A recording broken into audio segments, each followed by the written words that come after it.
Well, Dr. Ackerson will now speak on Auroral Zone Precipitation Patterns. Well, this morning I'd like to try and approach three subjects. First of all, I'd like to very quickly review what we see during sort of standard quiet times all the way around the auroral oval from low altitudes. I hope this is more visible to the people in back than it is to me right here. The way I'm going to do this is to select a series of passes, a series of 8 passes, cutting through various local times. Starting out in this case at about 10, around noon, let's call this one. Trapping boundary in this case lies right about here. And you see a rather characteristic softening of the spectrum due to plasma sheet electrons that have gradient curvature drifted around the dawn side of the magnetosphere, and then a soft burst right at the poleward boundary, which we associate with the polar cusp. The next slide, I'm going to start going around toward dawn. And on this slide, we are in this case going southbound. Incidentally, for those of you who haven't seen spectrograms before, what I'm plotting is vertically particle energy, electron energy. Horizontally is time, which effectively converts itself into invariant latitude. And within What's the scale of energy? the scale is from about 50 eV to 15 kilovolts at the top. And I'm color coding the detector response, not the differential flux, but the detector response in counts per second from blue to red, so that you get effectively a contour type map of the differential intensities as a function of latitude and as a function of energy. Now in this case, the trapping boundary lies right about here. Again, you see a narrow feature poleward of it, and the plasma sheet type electron intensities which have drifted around.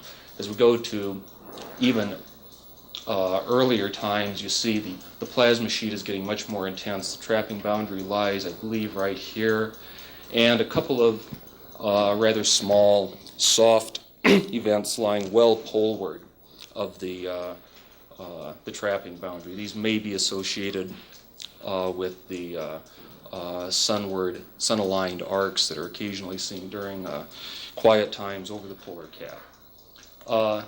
Next slide is very close to, well, right at local midnight. And here we start to see some fundamental changes. The trapping boundary lies right in here. Poleward of it, you see this very intense, very hard spectrum, which we call inverted V's, and the plasma sheet equatorward of it. Now, as we go around to local noon again and follow essentially a similar set of cuts around the afternoon, dusk, evening flank of the auroral zone, one thing that you will note is the appearance of inverted V's, and these things are a significant dawn-dusk asymmetry in the auroral zone precipitation patterns. Now this is around at about 1400 hours. See a very narrow spike right here. The trapping boundary lies, I believe, right here, although I can't see the slide well enough myself to be certain. It lies well equatorward of that narrow burst. And notice that there are very few energetic electrons, which we had associated with the plasma sheet, that had managed to drift all the way around past noon to this local time. As we go farther around, these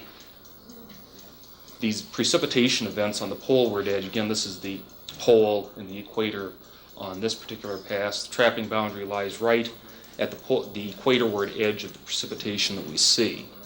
Notice that this is starting to broaden, it's starting to get a little bit more energetic. And in fact, as you go around in local time, these inverted V's do broaden, they become much harder, and develop a great deal more structure. Trapping boundary here lies right about here. And as we go even farther around, this is about 2100 hours, the trapping boundary down in here. And notice several very well developed inverted V type of events, one up here, another one coming down there.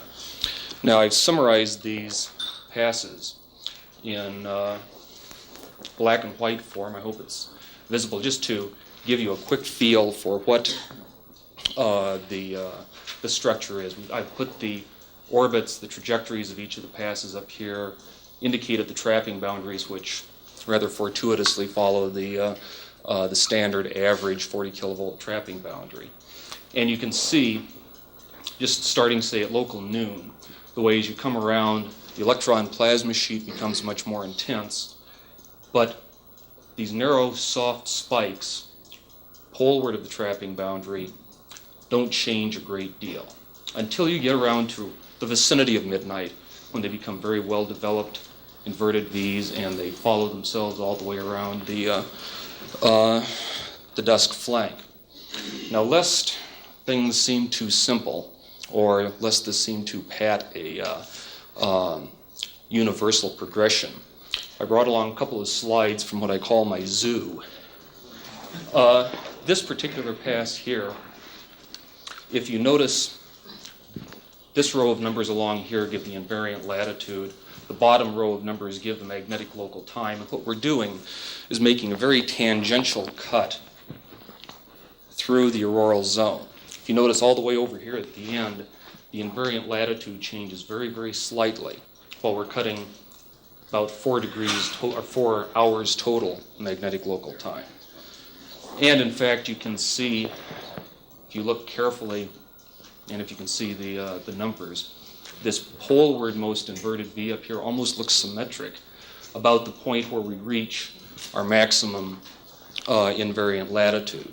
And then we come back down southward and slice through these things on a very, very greatly expanded time scale. This is a fairly high latitude and reasonably disturbed time. Say, I think KP here, oh, I take that back. This KP was 1 plus. The next one is my spectrogram during, actually this is just after a very, very large magnetic storm. The preceding day, KP got up as high as, I believe, 8 plus, and it had only gotten down to about 6 plus at the time of this pass. Trapping boundary lies right about here. Notice a very soft but very widespread precipitation poleward of it, and an inverted V, in this case right at or equatorward of the trapping boundary. The next slide is also from fairly disturbed time. KP was 3 minus in this case. I can't really locate the trapping boundary in this particular slide because there's a significant amount of 40 kilovolt precipitation over this whole region.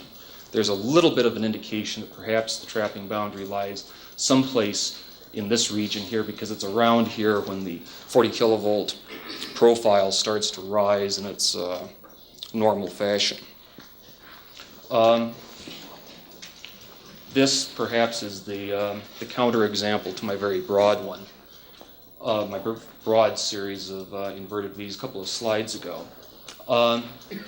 Here we have, I can count, if I am very, very careful, about 6 very narrow but easily defined inverted V's within about a 4-degree invariant latitude space. As a matter of fact, see if we can do it on the side here. There's 1, 2, 3, 4, 5, 6. In this case, let's see, the trapping boundary was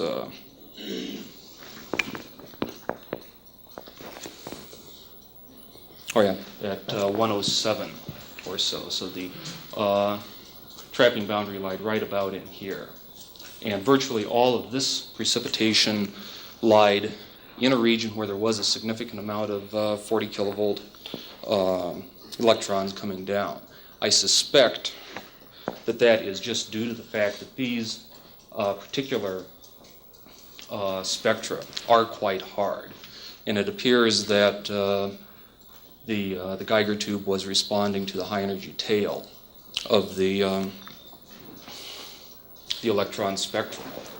And here's one more case showing a great deal of structure. This is around in local dawn, about 4 hours local time. And the thing that I'd like to point out is that there is a fair amount of structure within this plasma sheet region in here, with significant energy deposition coming in several areas. These are things which I would suspect could look very much like arcs embedded in a rather diffuse uniform background. Now, one last thing, a series of 3 slides I'd like to show, not because I understand them, but because I find them rather curious. This is a slide showing a very, very intense inverted V. The trapping boundary lied right about here, and a very intense arc within the plasma sheet region. There's about in excess of 80 ergs per square centimeter seconds to radian coming down the field line at this point, and about 5 ergs coming down at this point.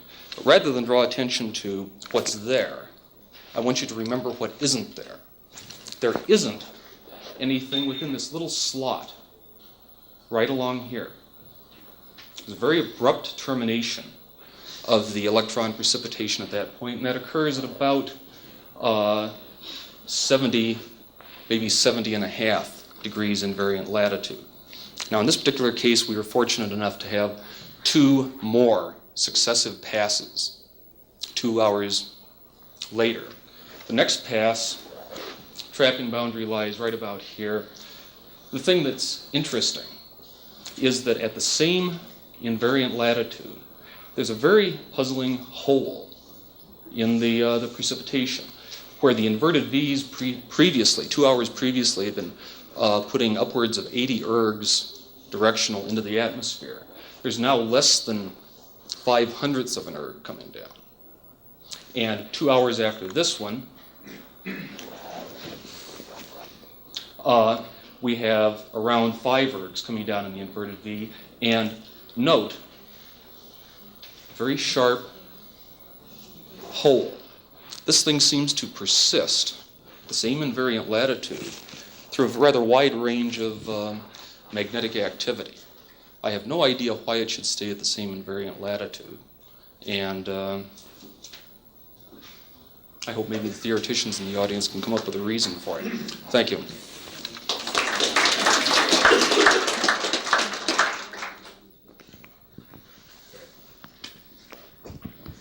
Is there any indication that in general an enhancement of the inverted V's in the night side region is in general accompanied by an enhancement of the diffuse region also? Not necessarily. It seems as though you can have very, very intense inverted V's and virtually nothing visible as far as a electron plasma sheet equate over to the trapping boundary. They don't necessarily go hand in hand. I'm interested to know the spatial dimensions of the inverted V's, sort of average values. Average value, a degree. 1 degree. I've showed cases on here where they were considerably broader, and I've shown also cases where they were much narrower. I would say there is a local time dependence in there. They do tend to spread out in invariant latitude the closer to midnight you get, or conversely, as you go around the dusk flank, they get more and more narrow. Well, do you mind if I bring up a point in a paper that you published with Lou Frank, namely the correlation between auroral arcs and inverted V's? Mm-hmm. Obviously, the inverted V can't be, the arc can't correspond to the entire inverted V because they're different thicknesses. Right. 2 comments that you can make on that. One, when you look at inverted V's, particularly on spectrograms, you are inherently going to be overestimating, because what you will do is look down and pick off the width at the very soft edges. Whereas, as far as energy deposition is concerned, it's all concentrated up in the place where the spectrum is the hardest. So you would say then that the auroral arc is in the center of the inverted V? The visible arc is in the center of the inverted V. I'd just like to mention, I think there's a very natural way of getting the holes, and I think anyone who's looked at DAP photos of auroral curls near the polar cap boundary would recognize this, as well as from the barium cloud eddies and so forth. But if you draw an eddy type curl at the boundary, you naturally get a hole in the middle of things. It will also cause something to look broader than what it is physically. As you curls back, you pass through the same thing twice, and unless you had the resolution to make that two peaks, because the curl back can be very sharp. There are small eddies within the big eddies, but in the big eddy, there should still be a hole. Would you expect that to persist for the order of, in this case, 4 hours? I wouldn't necessarily expect it to be the identical appearing eddy, no, but I would expect to pass through that area time and time again and see eddies. Returning to this question of the thickness of arcs, even if you take your explanation that up near a kilovolt the thing is narrow, it's still very much larger than the average thickness of arcs, which is only about 10 kilometres. Up there on that one, for example, it's about 1 degree, which is 100 kilometres. Yeah. So I have no ready explanation. I understand that some quiet arcs are broad, but all I can say is this is what we see at about 2,000 kilometers. I've seldom heard you people commenting about pitch angle distributions. You had 2 detectors on this thing looking at 90 and 0 degrees, and I'm wondering whether you're willing to comment on whether there's anything systematic in the pitch angle distributions. We haven't gone into it in great detail. We have looked at a number of passes. There are systematic pitch angle effects, but all inverted Vs don't seem to display the same pitch angle signature. It's also complicated somewhat by the fact that all we have are 2 detectors at 0 and 90 degrees. And there's a great deal that can go on in between. You'll reserve comments on any specific characteristics right now? On specific characteristics, yes. 2 comments, one in reference to what David said. If you, in the ISIS data, which is a spinning satellite rather than magnetically stabilized, if you look at 90 degrees, the hole is not empty. The hole is, I want to use the word full, it has particles in it, but they're trapped. And the spectra are much softer than they are in the inverted V or down in the lower part of the plasma sheet. So it's not really vacant, it's a lower energy, both number and energy flux, and peaked around 90 degrees. Are you referring to holes like The blue, like this one in here? right, the hole. Okay. Those, at least in these cases, appear in both the trapped and precipitated. Well, in ours, there's 90-degree particles in there. The second one is on the comment about the width of this inverted V in reference to visible arcs. Again, if you look at the ISIS data, and in conjunction with Air Force data and Air Force aircraft and NASA aircraft data, and ground-based measurements, you'll find out what you're, in the ISIS optical data, the inverted V, which also shows up in the ISIS data with internal pitch angle structure since the satellite is spinning, corresponds to the westward traveling surge. I mean, it's the totality of the westward traveling surge, not an arc. We now have direct image orthicon and all-sky camera, plus the topside pictures, confirmation of this. It's interesting. I won't argue that it can happen, but I will point out that we have seen inverted Vs over relatively stable arcs. And I don't think that every inverted V corresponds to a westward traveling surge. Quite the contrary. I think that the inverted V is probably associated with the arc structure itself. I should modify it in midnight hours, around plus or minus a couple hours around midnight. Would you follow that up and give us some feeling of what your explanation is for a V structure? Why does it have a V structure? Because that's what we see. You're not going to go out on a limb and say why it is a No, V structure? the double layers are very appealing. Do you see anything wrong in Don Gurnet's explanation? No.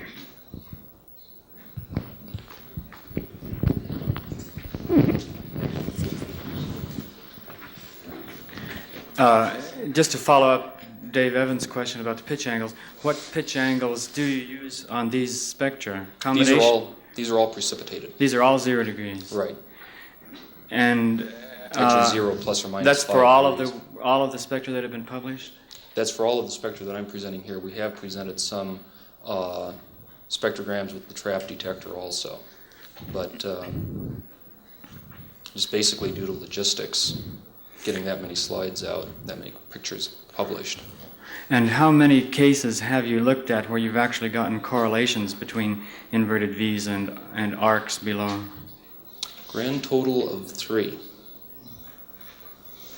Until somebody figures out a way of getting a steerable low-altitude satellite, there remain very insurmountable problems getting over an observatory that isn't clouded, that is operational at the same time that the satellite is coming over in the right mode, and within range of one of our tracking stations. In the case of Engine, this was particularly bad because we only had one tracking station in Iowa City that was capable of routinely obtaining the high bit rate passes. But are you saying then that wherever you had an observatory and the weather was clear and you had an inverted V that you did see an arc in those 3 cases? Or are there some cases where there was no arc? I don't think I caught the distinction. Were there any cases where there was an observatory available below the satellite? Every time there was an arc and we saw precipitation, they coincided. Is that what you're asking? No, vice versa. Okay. It's a complete one-to-one correspondence. Every time there was one, there was the other. Every time there was the other, there was one. Works both ways. Yeah. But we don't have a large data sample. And to help me clarify what the structure is, you plotted there the count rates as a function of energy and get a peak in the precipitated energy spectrum. Now, if you were to plot the actual particle flux as a function of energy, would you again see a peak in the energy spectrum, or would it be monotonically You'd see a very significant hardening right at the peak of the inverted V. You can't tell whether you have a actual peak in the energy spectrum, though. Sometimes you do, sometimes you don't. It depends on how many low-energy particles there are present. But if you remember the spectrum that Dave showed earlier today, you have a rather intense low-energy tail and then almost a Maxwellian harder component on it. So the general feature here is a hardening of the spectrum, but Right. not necessarily a peak spectrum. It is not necessarily peaked. You can get mild peaks in it, but not...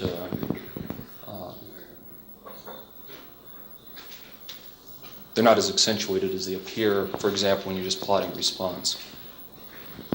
Have you looked at the characteristics of the protons at the time you see the inverted V's? And if so, is there any correlation between the proton characteristics and the inverted V characteristics, either in width or intensity? The only thing that's fairly clear is that we don't see protons within the inverted V's. I'm sure I'll get a comment on that from Dave, but we don't. Winningham, not Evans. Yeah. What's the sensitivity for the protons?